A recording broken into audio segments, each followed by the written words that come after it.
नमस्कार. आज आपण 10व्या श्लोकाचा अर्थ जाणून घेणार आहोत.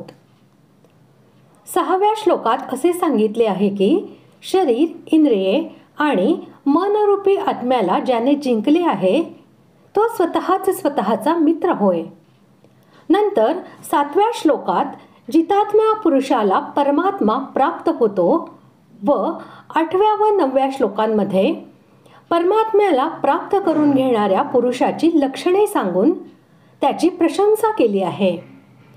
यावरून अशी जिज्ञासा वाटू लागते की जितात्म्या पुरुषाने परमात्म्याच्या प्राप्तीसाठी काय केले पाहिजे व कोणत्या साधनेने तो परमात्म्याला लवकर प्राप्त करून घेऊ शकतो. म्हणून भगवंत आता ध्यानयोगाचे प्रकरण प्रारंभ करीत आहेत. श्लोक 10वा. योगी युञ्जित सततमात्मानं रहसि स्थितः एकाकी चित्तात्मा निराशीर परिग्रहः.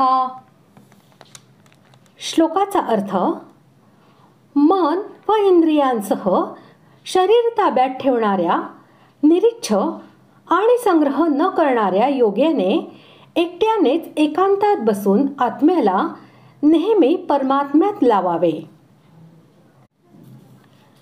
या लोकीच्या व परलोकीच्या भोग्य पदार्थांची जो कोणत्याही अवस्थेत कोणत्याही प्रकारे किंचितही इच्छा किंवा अपेक्षा बाळगत नाही तो निराशी होय. भोग सामग्रीच्या संग्रहाचे नाव परिग्रह होय. जो त्यापासून रहित असतो त्याला अपरिग्रह असे म्हणतात. तो जर गृहस्थ असेल तर त्याने कोणत्याही वस्तूचा ममत्वाने संग्रह करू नये आणि जर तो ब्रह्मचारी, वानप्रस्थ किंवा संन्यासी असेल तर त्याने स्वरूपतःही कोणत्याही प्रकारचा शास्त्र प्रतिकूल संग्रह करू नये. असा पुरुष कोणत्याही आश्रमातला असला तरी तो अपरिग्रहच होय. ज्याचे ध्येय, लक्ष केवळ परमात्म्यामध्ये लीन होणे हेच आहे, अर्थात जो परमात्म प्राप्तीसाठीच ध्यान योग करणारा आहे, सिद्धी आणि भोगांच्या प्राप्तीसाठी नव्हे, त्याला येथे योगी म्हटले गेले आहे. पुष्कळशा माणसांच्या समुदायामध्ये ध्यानाचा अभ्यास करणे अत्यंत कठीणच असते. दुसरा एकही पुरुष जवळ असल्यावर बोलणे इत्यादीच्या निमित्ताने ते ध्यानामध्ये बाधक होते.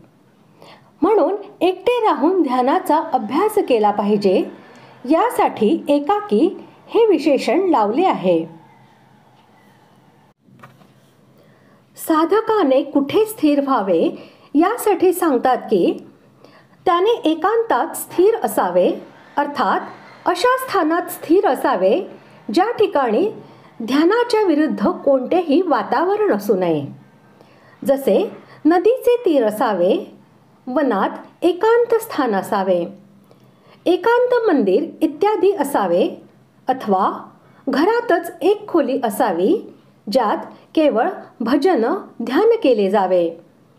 त्या ठिकाणी स्वतः केव्हाही भोजन, शयन करू नये आणि दुसऱ्यानेही भोजन, शयन करू नये. येथे आत्मा हा शब्द मनबुद्धीरूपी अंतःकरणाचा वाचक आहे. मनबुद्धी परमात्म्यामध्ये तन्मय करणे म्हणजेच आत्म्याला परमात्म्यामध्ये लावणे होय. सततम हे पद युंजित या क्रियेचे विशेषण आहे आणि ते निरंतरतेचे वाचक आहे. याचा आशय असा की ध्यान करताना जरा सुद्धा खंड येऊ देऊ नये, ध्यानाचा धागा तुटू देऊ नये. अशा प्रकारे निरंतरपणे परमात्म्याचे ध्यान करीत राहिले पाहिजे. एकांतात बसून मनाला भगवंतात लीन करावे.